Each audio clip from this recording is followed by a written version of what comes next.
Right, good morning everybody. It's 10 o'clock, so we shall make a start. Welcome to this meeting of Audit and Governance to go through and discuss the accounts. My name is Councillor Matthew Hall and I'm chairman of the committee. Members, as we've been doing the introductions for the last 18 months, I think what we'll just do this time for members and for officers, if you could just introduce yourselves before you speak for the first time. Just for the record, this is classed as an informal meeting because of the COVID rules. Therefore, on the agenda, there is no minutes to agree because this is not an official meeting to be able to do that. Any questions from members and also officers, if you could put RTS in the chat bar, please. Thank you. Agenda item number 1 is apologies. Do we have any, please, Elaine? Yes, we do. We have apologies from councillors Richard Biggs, Claire Sutton and Mike Parks. Thank you very much. Agenda item 2 is declarations of interest. Do any members have any declarations to put forward? If you do, please speak now. I'll take the silence as a no. Agenda item 3 is public participation. We don't have any for this morning. So we now go on to agenda item number 4, which is the main crux of today's agenda, which is the ISA 260 report. Ian House from Deloitte, over to you. I believe you have a presentation for us. Good morning, committee. Thank you, Chair, for the invitation to speak. Yes, we have produced our final report on the audit of the 2019-20 accounts. And this is the report that stands before you. I will run you through the detail of the report and take questions. Happy to take those as I go along or at the end, whichever suits the committee, but we'll work our way through it if that's okay with you.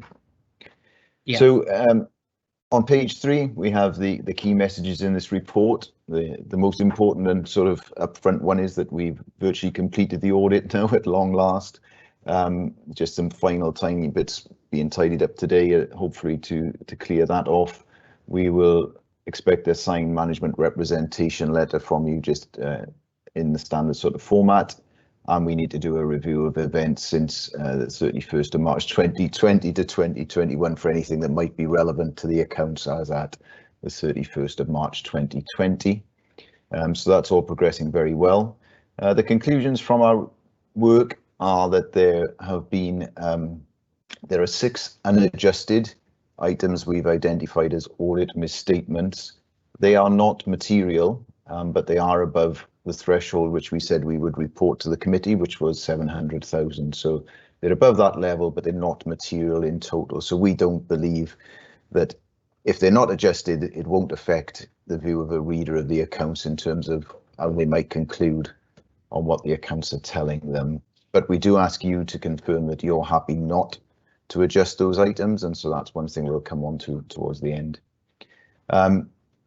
There are a number of material misstatements that were found in the draft accounts, both in relation to the opening position and the closing position, and I will run through those in detail later on, along with some of the control recommendations we've made in order to improve and try and avoid those in future, although I would say a number of them are really due to the fact that this was an unusual year in consolidating the former district councils with the county council and then disaggregating amounts to Bournemouth, Christchurch and Poole as well. I think you will see that a number of the biggest items are related to that.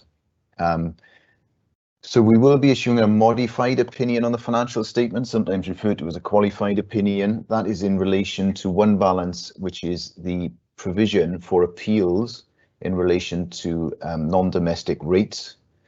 There are rateable values associated with properties. There was a valuation in 2010 and a further valuation in 2017, and there are ongoing appeals in relation to both valuations. The council has made a provision for that, but the basis of that provision we cannot really verify. Unfortunately, the valuation tribunal, which used to give really useful information on which the basis tribunal doesn't anymore, because this amount is material, and we can't really assess the validity of it. We are qualifying the accounts on that number. What I would say is that our estimation is that it's probably overstated, that provision, and the council have committed to doing a full review of that in future years, which may result in a reduction in the amount, but I can't, at the moment, there's no indication that that amount should be higher. Also, in the previous year, the County Council had a qualification on its value for money opinion around its work on children's services, and when we qualified that in the prior year, we said it would be likely to continue into the current year, and that is the case, that we have qualified the value for money opinion in the current year as well. So there's a number of complications there, but obviously that will be clear in our opinion on the accounts for anybody who reads it. We also draw attention to, as at the 31st of March, due to COVID, valuers have put a material uncertainty in relation to their valuation assumptions, and that applies to both the pension fund assets of property nature and also the assets held by the council. So you've disclosed that in your accounts. All we do in the opinion is refer to those and say the reader should be aware that those exist. The valuers subsequently removed those material uncertainties in September 2020, so they're no longer in existence now. It was just because there was very little market activity around the year end due to COVID. So that runs through the main points of the audit. We will now, somebody's asking whether I should be sharing the presentation. I thought it was on screen, but let me see.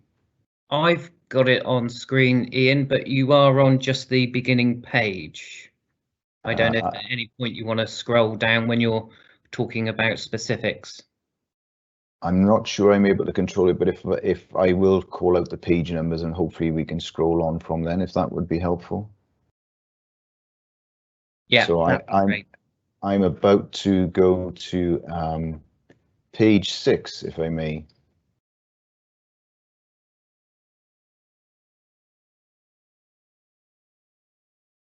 Great, thank you very much. On page 6, we just highlight that our materiality when we calculated at planning stage was 14.2 million. When we had the actual outturn of the accounts, it reduced slightly to 14 million, but it's important that we just bring that to your attention. So bring that to your attention on that page. I will then move on to page 8, if I may. Excellent, thank you very much. On page 8, we set out there a risk around the consolidation process, which I referred to earlier on, around bringing together the balances from the former district councils and the county council, and then the disaggregation to Bournemouth, Christchurch and Poole. On the next page, then, we highlight some issues that we found with that.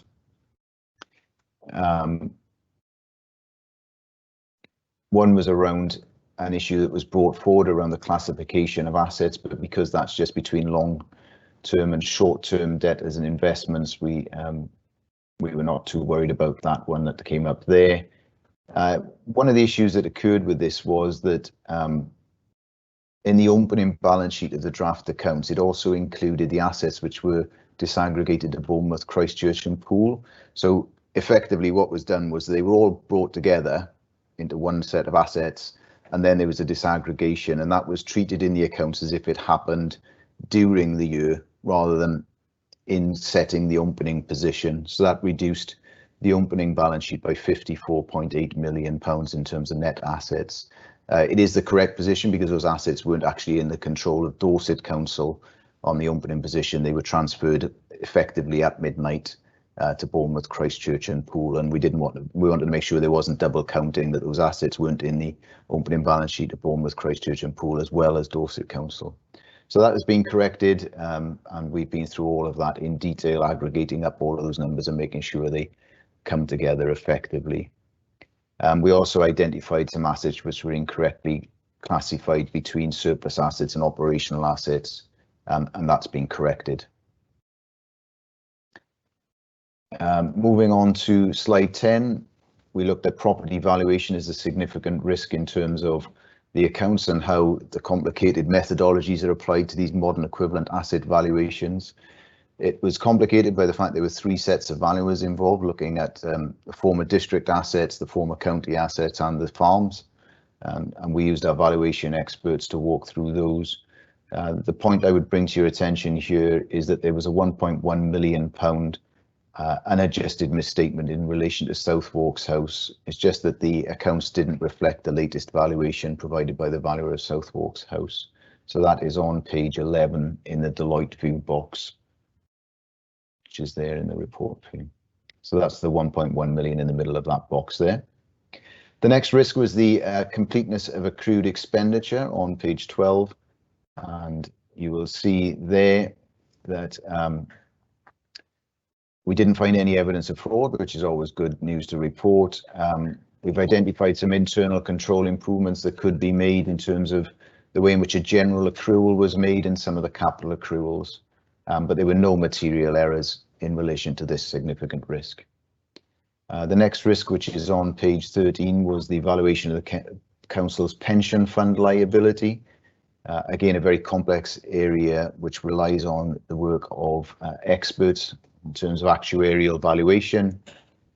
Reviewing that, we found an unadjusted misstatement in relation to a case called Goodwin, but it was a very small amount in terms of the materiality at 3.5 million.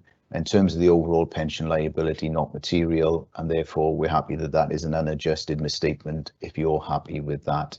And we conclude on that on page 14. Page 15 looks at the management override of controls, and this looks at estimates, looks at journal controls. We identified some weaknesses in terms of approval of journal controls, where the same person was completing the journals and approving them. But as a result of that, we found no errors in the accounts, and we worked through that. This is where we bring out the NDR appeal provision, which we are qualifying the accounts on. The overall collection fund provision is 31 million for appeals. So this is where people will have overpaid rates as a result of the rateable value being challenged in relation to both the 2010 and 2017 valuations. As I said, the council's share of that is 15 million, which is more than our material amount, and we were unable to validate that number, and hence the qualification on that particular number. As I said earlier, we believe if anything it is overstated, and therefore we're not concerned that there's an additional cost to the council if that were to increase.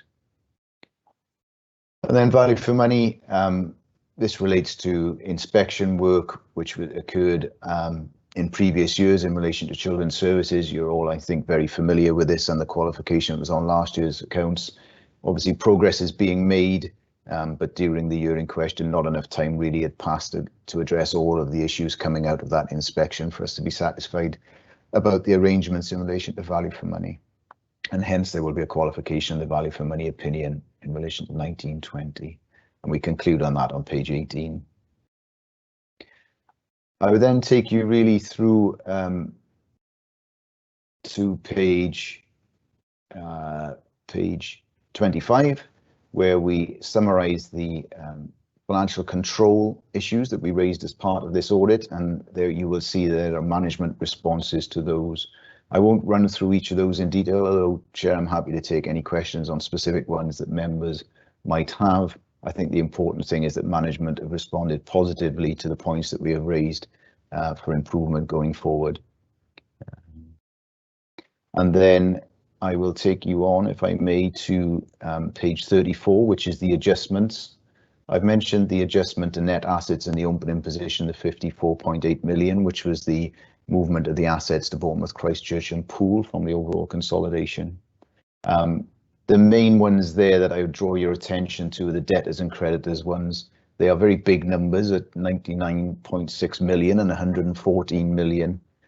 These all relate to the collection fund and the way in which the collection fund had been brought in. I think some of this was inexperience and a lack of experienced people around to deal with the collection fund, which was new to those producing the accounts following the reorganisation. So that's been resolved.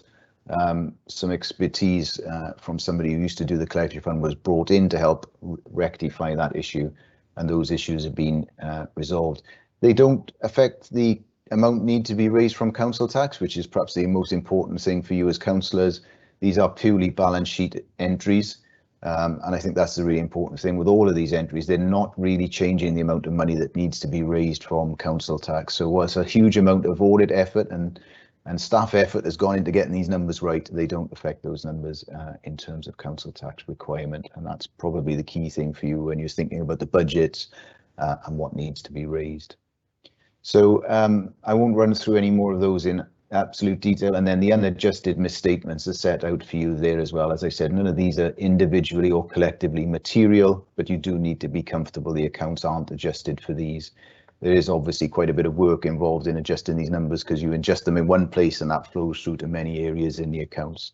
So the team have said practically, this doesn't need to be done, and we need you to confirm that you're happy with that. And then there was just a slight point on disclosure deficiencies, but nothing that we were hugely concerned about. So that really summarises the position on the audit. I would like to thank the team for the huge effort they have put into responding to our queries on this. It has been difficult for them because many of the people who perhaps prepared the numbers that were in the draft set of accounts are no longer with the authority. Due to reorganisation, they've either left or gone to other organisations. So it has been quite difficult for the team to pull together information, particularly on areas of great complexity like the valuation of the fixed assets, where all of the valuers involved had left the authority, and indeed one of them is no longer with us, and therefore you can't ask queries. So it's been really difficult to work through that, and I do thank them very much for their patience and diligence in doing that and helping us get to this point. I'll take breath there. Chair, there's a lot to go through. Hopefully you've had a chance to read the detail as well, and I'm more than happy to take any questions you might have. Okay, thank you, Ian. Members, we're now going to have a presentation from Jim McManus with regards to the accounts. We then have a small presentation from Teresa Levy because of the shall we say, the issues raised with regards to children's services. So I'd like us to go through all of those bits so that any questions that you've got are new questions and won't have been answered by a presentation. So we take those all at the end. So morning, Jim, nice to see you, and the floor, as they say, is all yours. Morning, Chair. Thank you. Morning, members. If I try and share with a due sense of fear and trepidation, share the right screen for you. I think you mentioned a presentation from Teresa. I think Teresa's, I've certainly got some slides from Teresa in my slide pack. Can you see that? Can you see Audit and Governance Committee? Yes, we can, Jim. Yeah. Okay, so I can't see you very well, so I'll try and work my way through. So I've got some slides, as I say, embedded in here from Teresa. So I think your presentation that you referred to is actually part of my session here. So I'll hand over to Teresa when the time comes. So if I try and trot us through, hopefully you'll see now a screen that says a reminder. Yeah. Thank you. So just a reminder then that the committee met on the 16th of November 2020 to consider the auditor's draft ISA 260 at that stage, the report to those charged with governance. I also gave and colleagues delivered a presentation on the accounts and the outturn at that stage. I think everyone was of a view that there was we expected work to be completed soon, but in the event much more work was needed, so we're significantly further away from that date than we would all have intended to be. So Ian has covered some of that in his presentation as well. So when we talked in November, we looked at the performance for the year. We looked at the comprehensive income and expenditure statement to clarify that acronym there, the movement and reserve statement and the context for the year. We looked at how the overspend for the year impacted on our reserves. We looked through the balance sheet, the cash flow statement. We looked at the audit opinion at that stage and the 10 recommendations, I think, that were in the Deloitte report at that stage. So I'm not intending to repeat all of that. The committee has got delegated, or the committee has given delegated authority to the chair and Section 1.5 officer to sign the accounts. So we are really just coming back under that delegated authority to advise really of changes since the November information. And because a significant amount of time has passed, it's just, I think it's good governance that we come back to you and run you through what it is that's happened. So a quick reminder in terms of approving the accounts, it's required by Regulation 9 of the Accounts and Audit Regulations. The 2015 edition is our Bible, but it's been updated as a result of COVID to relax the deadline slightly so that things can be done in slightly better time whilst responding to the pandemic. So the accounts were required to be and were certified as true and accurate and ready for audit by the 31st of August, and should have been approved by committee 30th of November when we met on the 16th, but as I said earlier, a significant amount of additional work was required to get us through and over the line for our first year. And just contextually, a number of authorities were late with their audits, getting through, and still are, I think. So the context for 1920 accounts, again, reminders really, and Ian has covered some of this in his presentation. We were consolidating 6 opening balance sheets for predecessor district and county council. The county council itself was disaggregated between the part that continued to Dorset Council and the part that continued to Bournemouth, Christchurch and Poole Council. In terms of the revenue budget, there were 181 different templates that went through the disaggregation process, signed off by both authorities and their 151 officers, and nearly £1 billion worth of assets in the county council's control at that time were disaggregated. As well as that, the team was responsible for supporting the delivery of £10 million worth of staff savings, which came mainly from corporate services, support services as part of the reorganisation of local government in Dorset. Managed all the financial and tax compliance without any major issues. There was also work to establish Weymouth Town Council, so there was a disaggregation, further disaggregation, not just the old county council, but the Weymouth and Portland Borough Council was disaggregated to create Weymouth Town Council. Council tax was harmonised on day 1 of the new council, 1st of April 2019, and there was an exercise reported in the budget strategy report to harmonise all the sales fees and charges, which again was a successful piece of work. We built a budget for a brand new council. We consolidated all of our treasury management arrangements, including appointing a new treasury management advisor for the consolidated Dorset Council, Arling Close, after a tender exercise. And we started to consolidate, and we have come almost all of the way in terms of consolidating all of our financial processing into a single finance system. So just a bit of a recap on the 1920 accounts, as I say, without going into all of the detail and rerunning November's presentation again. Council closed the year with an overspend of £5 million, which was funded from repurposed reserves. We ran through the comprehensive income and expenditure statement that includes, on an international financial reporting standards basis, all of our costs and revenues for the services that we deliver, all of our activities. It showed the net cost of delivering services was £401 million, and effectively the bottom line was £25 million, £26 million nearly of net expenditure.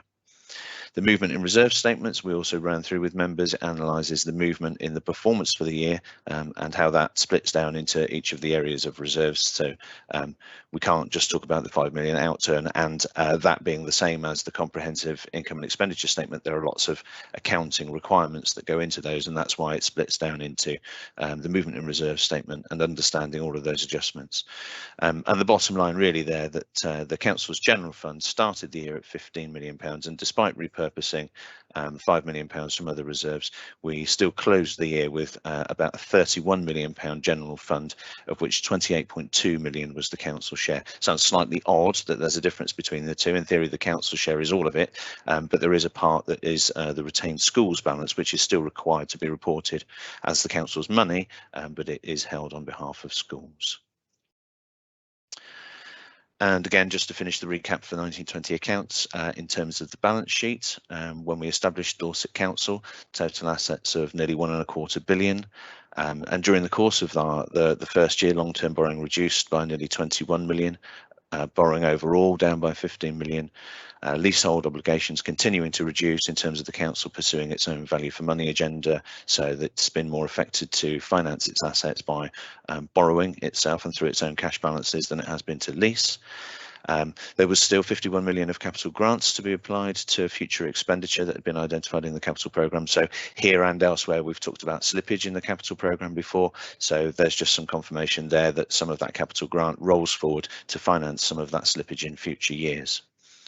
The overspend was financed from repurposed reserves, and when we talk about come to talk about 2021, the outturn report in particular that's going to Cabinet tomorrow, there'll be more of that that members here will want to pick up when they look at the Q1 report, particularly in due course, but also outturn for 2021 when it comes. There wasn't any prior year to compare with, interestingly, so one of the points that Ian's raised in the management letter about clarification of information in a note will start to become more important for us for 2021. We will have a prior year to compare with going forward, but for 1920 it was our first year, so obviously we won't. And in terms of cash flow, 10 and a bit million net positive flow from operating activities, which is always good, and 29 net outflow from investing activities, principally on our capital programme, 35 million positive cash flow from movements in short-term lending and borrowing, and a closing balance of 31.5 million cash, so an improvement of more than 10 million there. So there was a quick whistle-stop tour of the accounts themselves without going through all 100+ pages or however many it is. The key changes that Ian had already mentioned in the ISA 260 and the things which we're required to raise with you as part of the delegated authority to come back with those changes to the accounts. So Ian had mentioned the disaggregation and aggregation of assets. So the opening balances for the new council were overstated. The disaggregation was in fact treated as if it was done during the year, so that's now been adjusted. Didn't affect the closing balance at 31st of March 2020, so that was helpful, but it was the way the accounting system required us to process the disposal should then have been adjusted back into our opening balances, so that's now all been done. Ian mentioned also reclassification of assets from operational to surplus. Again, that's been done, but no impact there as we've noted on the closing balance of property, plant and equipment.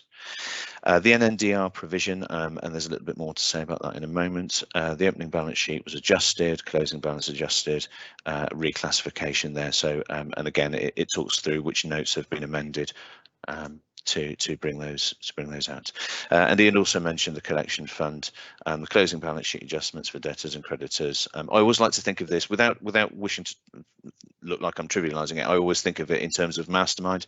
It's a white peg, so it was the right answer, but it was in the wrong place. So I think realigning those and clearing up that misstatement, getting them in the right place, actually quite helpful for the new organisation. We did lose quite a bit of experience, skills, knowledge as part of reorganisation, and really grateful for key members of the team who have now picked up a lot of that collection fund accounting work.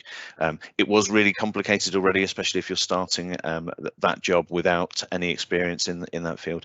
But I think 2021, with all of the adjustments that have gone through for extended rates reliefs and all of the grants and everything, also been extremely challenging. So it was really helpful to have a good audit from that and give us a clear steer. Also really grateful to Matt Filmer from Bournemouth, Christchurch and Poole Council for giving us some support on that area too. So in terms of the audit opinion, two areas. Teresa will talk about the children's services areas in a minute. Just in terms of picking up the NNDR appeals provision, Ian's reflected already, quite rightly, that the working papers that we inherited, Dorset Council inherited from predecessor councils, in terms of they were various different methods, so we've tried to harmonise some of those. Very difficult to bring them together in year one, and there were qualifications for predecessor authorities in terms of the appeals provisions.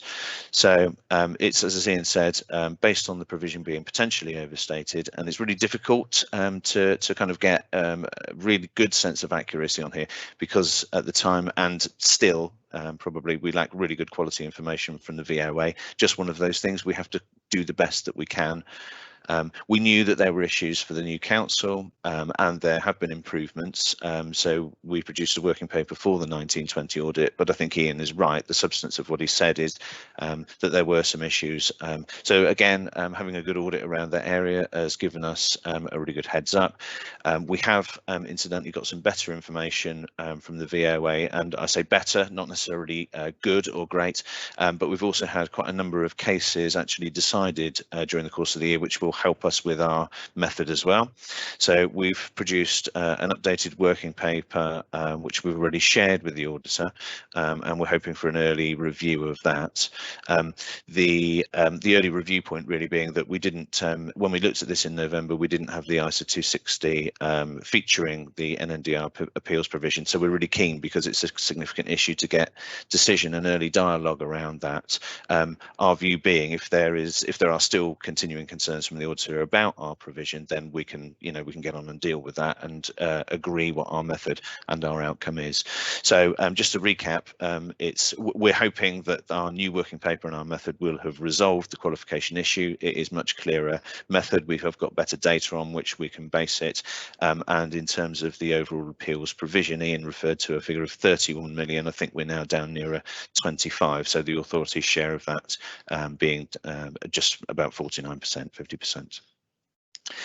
So that was all I wanted to say for now. I'll come back to some other matters on the audit, but I'll hand over to Teresa. Teresa, if you're expecting me to hand over there, and if you give me a nod or something, I'll move your slides on as you're ready to proceed.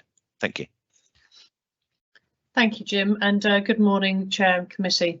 Thank you for the opportunity to talk to you today about the issues that have been raised around children's services from 2019-20. It is a truism that there have been a significant number of very challenging Ofsteds in the past 5 years relating to Dorset County Council. And lastly, things have improved significantly, but I think it was helpful to just outline really the challenges that were faced in running up into that year and to the previous years. So you can see from these slides that recurrent Ofsted and CQC inspections really finding the same matters within children's services in the Dorset area, which was a lack of good partnership working across a range of areas, both for children with SEND and children who are at risk of exploitation or missing, to slower progress into 2019. So a written statement of action that had been required in 2017, not progressing suitably speedily, and therefore continuing into an accelerated progress plan. Jim, next slide, please. So by January 2020, when I took up post as DCS, it was one of real concern that Ofsted actually attended our premises for a formal interview with me around two matters that they were particularly concerned about. They were concerned about the level of leadership churn, the number of DCSs that there had been within the county area for the number of previous 5 years.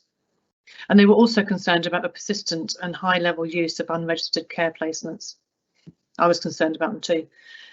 They're not, they are illegal.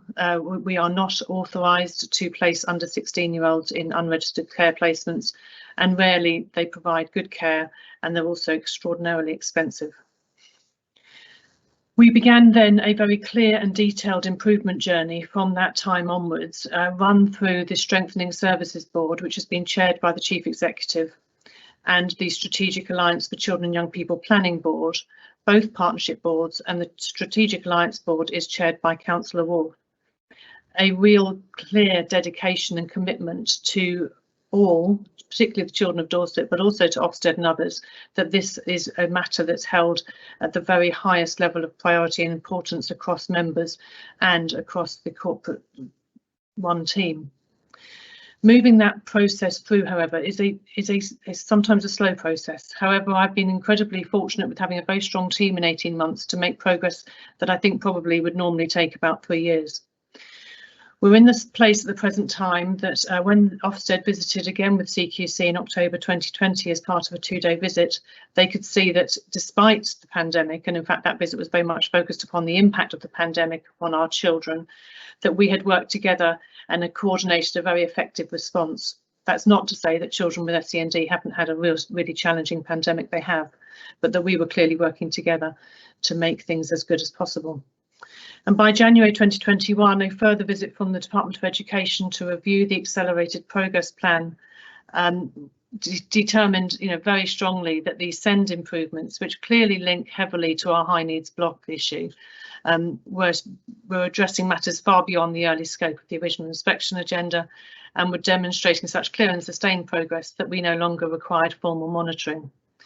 So we were very pleased to be in that position to have finally closed off a 4 or 5 year monitoring arrangement. By March 2021, we published our self-evaluation framework and took that through an annual conversation with Ofsted, where progress was acknowledged and celebrated and welcomed by Ofsted at that point. And we are expecting a full Ofsted inspection this year. Next slide, please. So for the first time in 5 years, we have a permanent senior leadership team for children's services. That's incredibly important, not just for our staff, but also for our regulators. It's an area of real concern. It is an area that many others in the region and the country don't experience. There's a huge amount of interim and change in the leadership across children's services at the present time. Strong corporate responsibility, investment following that corporate responsibility and that absolute commitment from members to expand in-house care placements so that we don't find ourselves in a position of not having enough care placements for our children ourselves, and the SEND provision and reduce out-of-county placements. We want our children in school, at home, and that's the fundamental basis of all of our strategies, but where they can't be, where they need to be in care or special schools, we want them to be within Dorset. So really clear strategic plans for the short, medium and longer term. Staff turnover has never been lower, and it's lower than general in the public sector. By the end of July, I will, if all things remain consistent, which of course changes than normal, but if all things remain consistent, we will only have 4 social work vacancies across the whole of children's services. We have effectively and safely reduced the numbers of children in our care from 480 to 445 in the last 12 months. It's the first time really the numbers have been coming down for the last 3 years.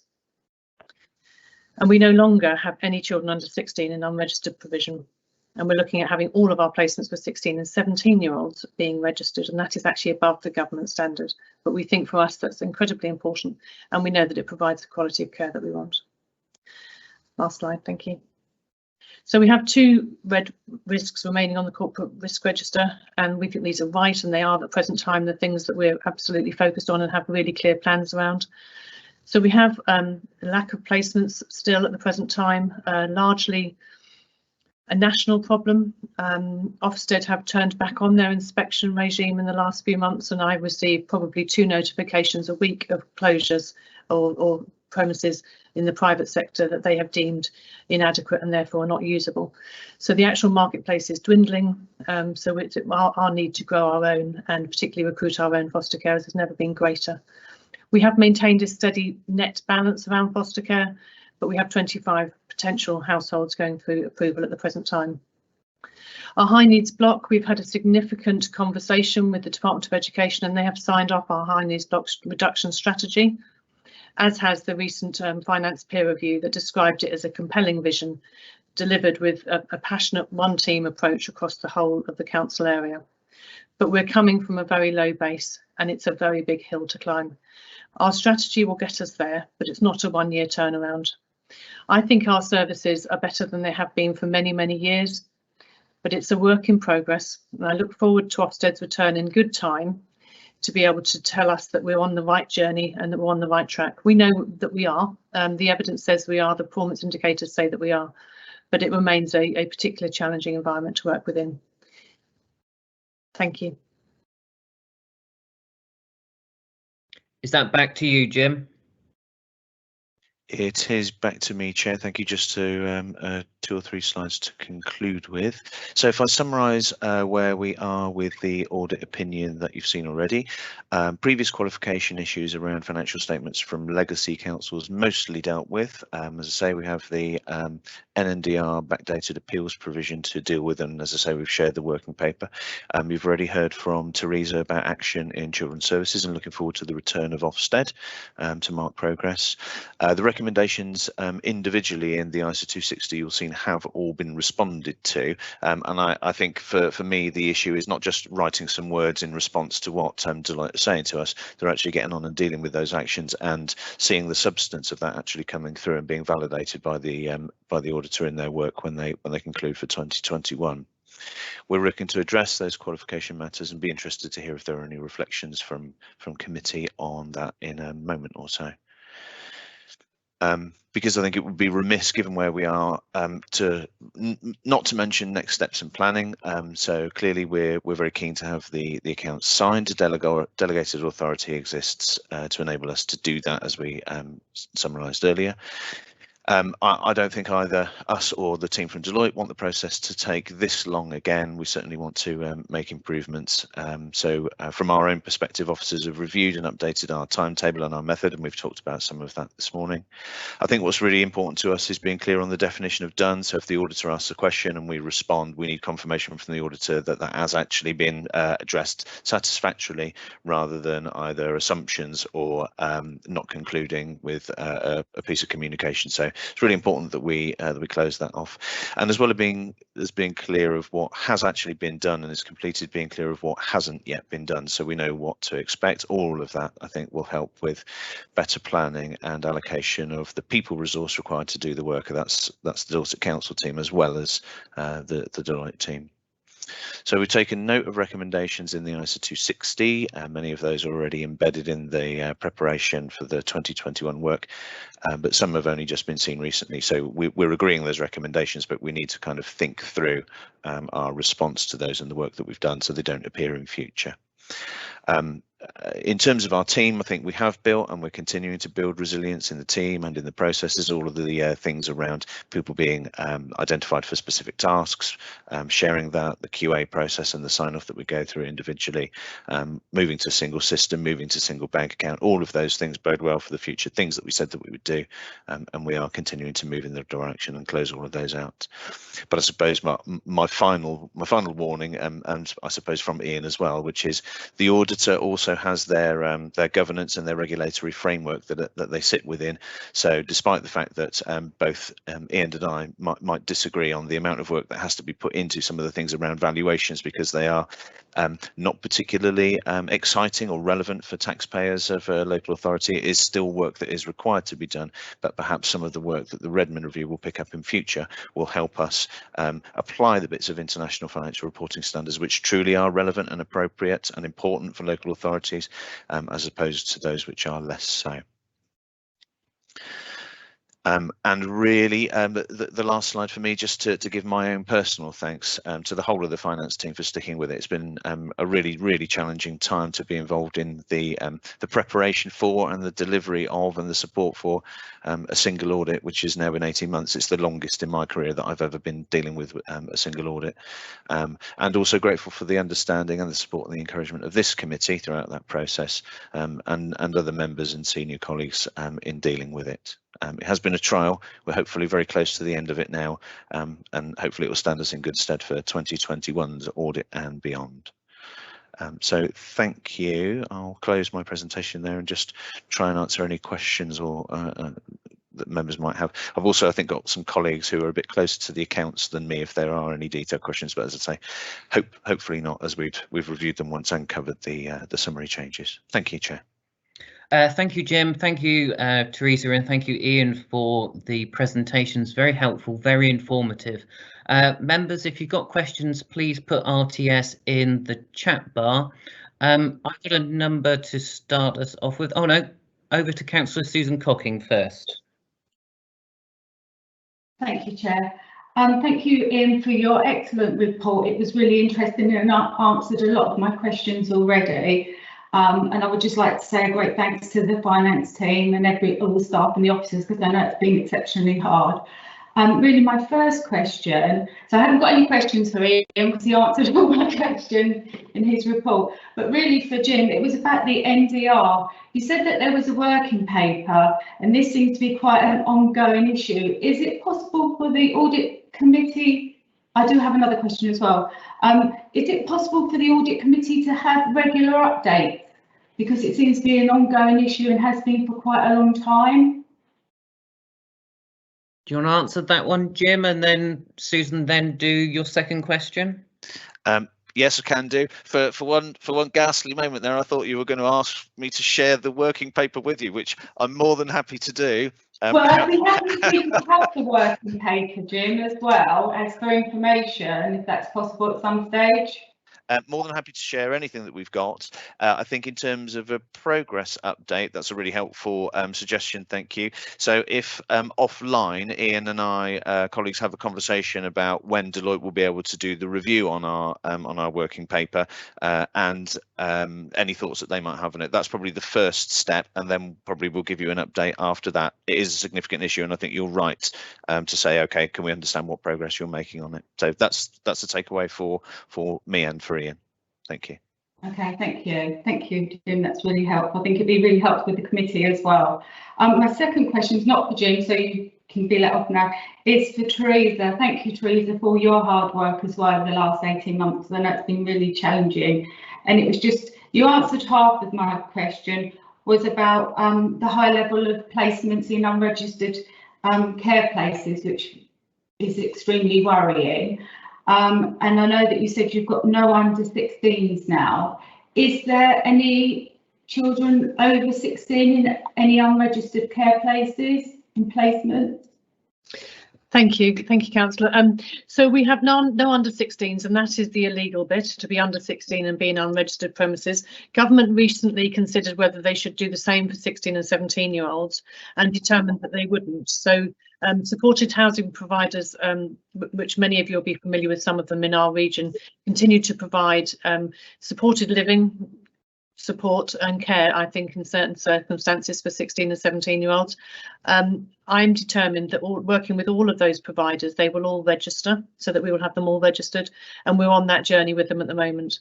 Some of those young people are in supported lodgings households, and they're not foster carers, they are people who have gone through a different approval route. And we have, all in all, about 20 young people of 16 and 17 who are living not in a children's home or a foster home, but are living more in supported accommodation.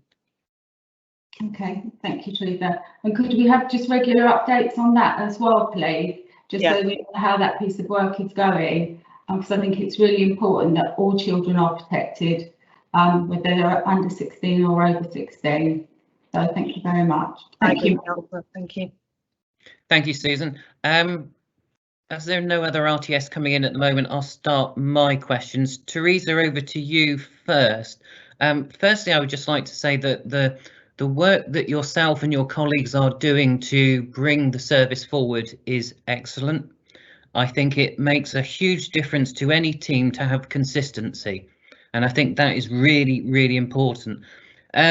You mentioned in your slide about there being an Ofsted inspection hopefully this year.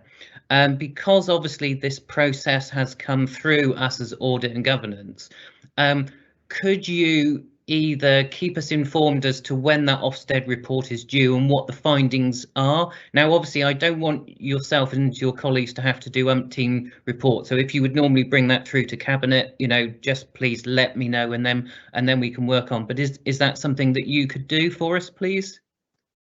Yes, I agree, Chair. I think given that this has been raised within this framework, it's important that this is a continuation, so we would expect to report back, and then happy to do that. It wouldn't be ordinary, but I think given the kind of history where we've been, I'm comfortable to do that.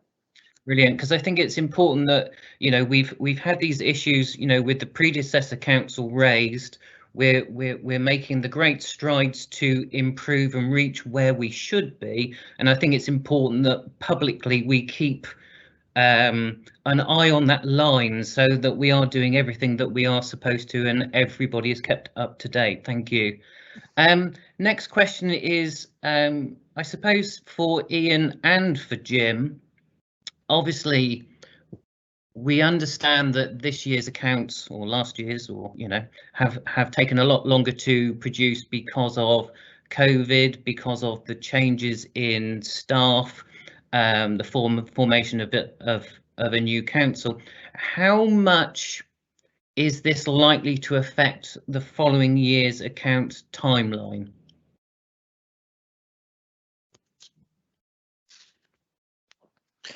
Shall I? If I start, Chair, I'll. If I kind of refer back to some of my earlier slides, we've already done, I think, our own kind of bit of learning and next steps and planning. So we're a good way on with the accounts for 2021, and choose my words very carefully. If there's a good thing that can come out of the accounts for 1920 audit being later, it's almost that some of the work for 2021 is being done at the same time. Certainly from the council's perspective. So we are on track. I think I have a review meeting later this week to see what stage we're at with the accounts. But we have a review meeting, and from that we'll make an assessment of whether we are on track to finish on time, which is the 31st of July. It very much feels to me at the moment like we are. There are some things that haven't yet happened yet in terms of the valuation, and Ian has mentioned that as a significant issue. So we're taking a little bit longer to actually do that. We would normally have set a much more ambitious timeline to get our own work finished, but I think a slightly more measured approach, given that some of those things have actions around them. So we're still on track to have delivered that and improvements in our working papers by 31st of July and be ready for audit in time. And then the work continues to work with the auditor to get us over the line in terms of the audit. So I think from our perspective, we're on track. We're grateful for Ian's thoughts on the audit process. Thanks, Jim. Yeah, it's really good engagement already around the valuation process, which is probably the most complex element of the audit for us. So we've agreed some simplifications to the process that were undertaken last year. I think there's single valuer rather than multiple valuers, so there's lots of things that have streamlined from where we were last year on the valuation side, which I think is really critical. As Jim said, the paper's already come to us on NNDR, and it's up to us to review that now.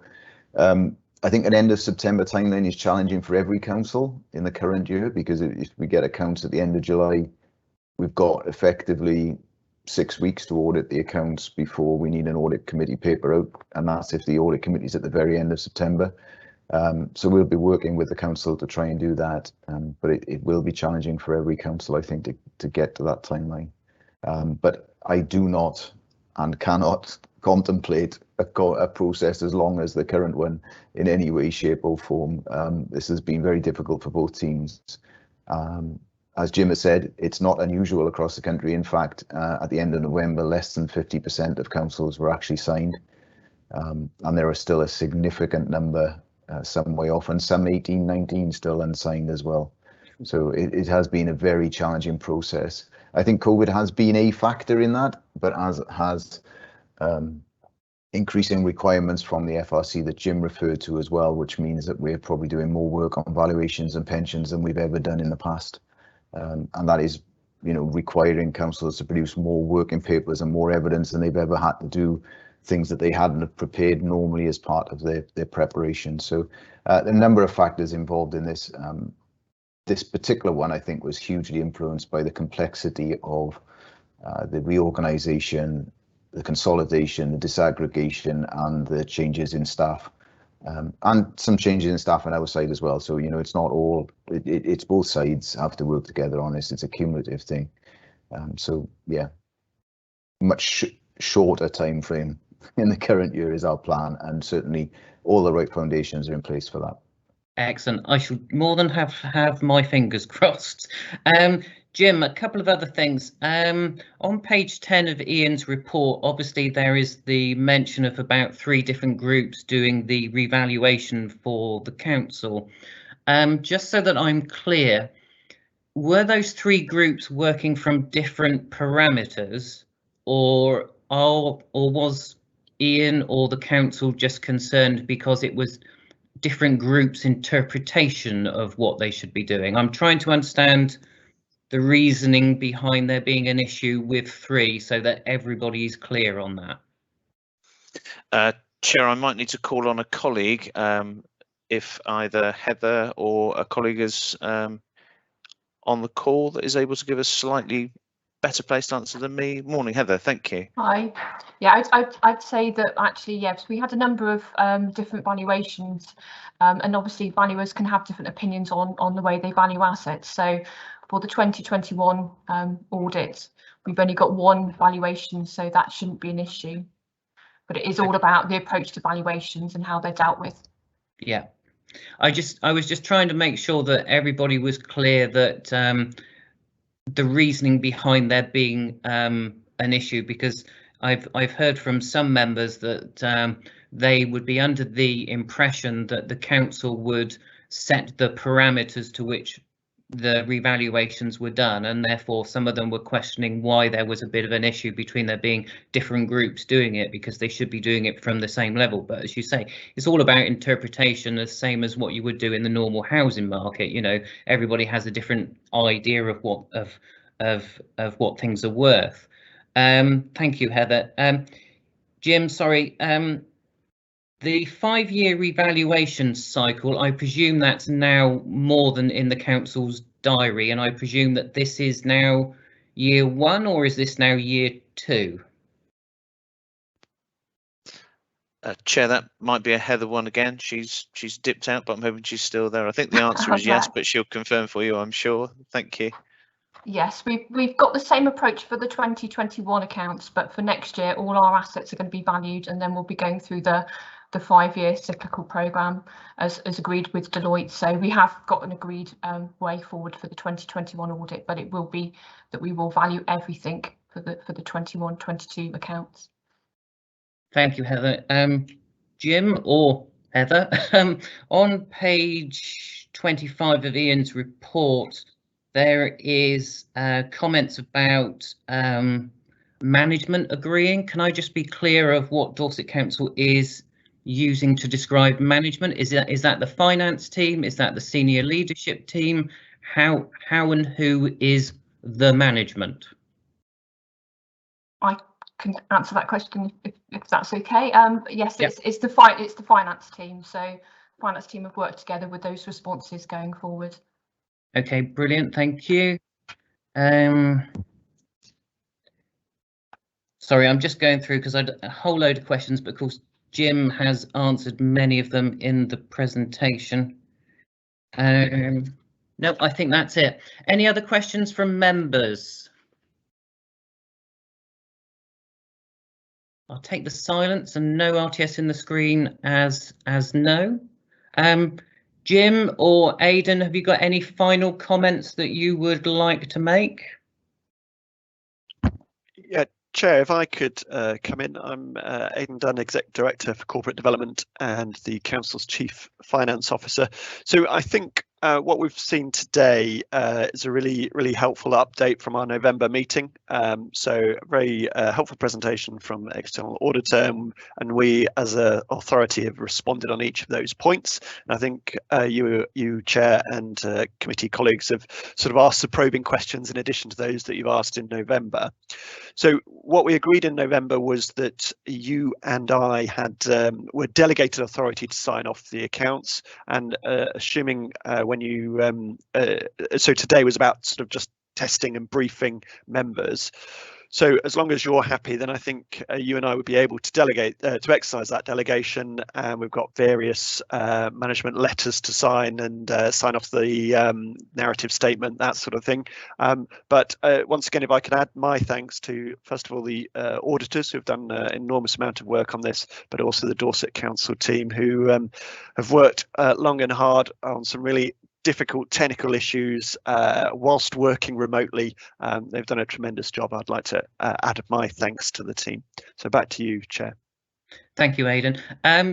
Just a clarification from Jonathan. Do we need to do some form of vote on a minded to decision, or is the fact that we voted on the allowance to the delegated responsibility in November enough? Chairman, You've gone all faint, Jonathan. Sorry, is that better? Try again. Right, is that any better? Yes, it is. Right, sorry. So, Chairman, just to recap then, I don't think you need any decision this morning, and in fact, as an informal meeting, you can't make a decision this morning. You could give a steer, but I think there is already a sufficient delegation from the committee to yourself and to Aiden Dunn to sign off, and that was agreed as at your November meeting. Okay, thank you, Jonathan. So in that case, members, I would just like to take this opportunity to thank all of the council staff, Heather, Jim, Aidan, everybody involved, Ian House and his team for all the work in helping to produce this, Teresa for coming today and explaining and helping us to understand better the points that were raised in this. So it's just really good teamwork, I think, over this last year, especially when you consider the trying times that this has been in. So thank you, everybody. So if we move now on to agenda item number 5, which is the July forward plan. Do any members have any comments to make? Please put that in as an RTS. Jim or Aidan or Jonathan, do you have anything that you wish to add or say with regards to July's meeting? And Aidan, are we going with the cancellation of the diaried August meeting?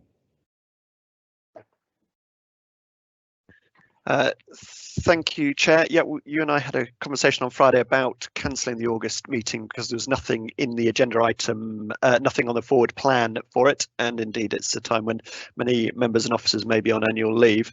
I haven't heard back from committee services, but now might be a good time to check with committee members that they have nothing for the forward plan.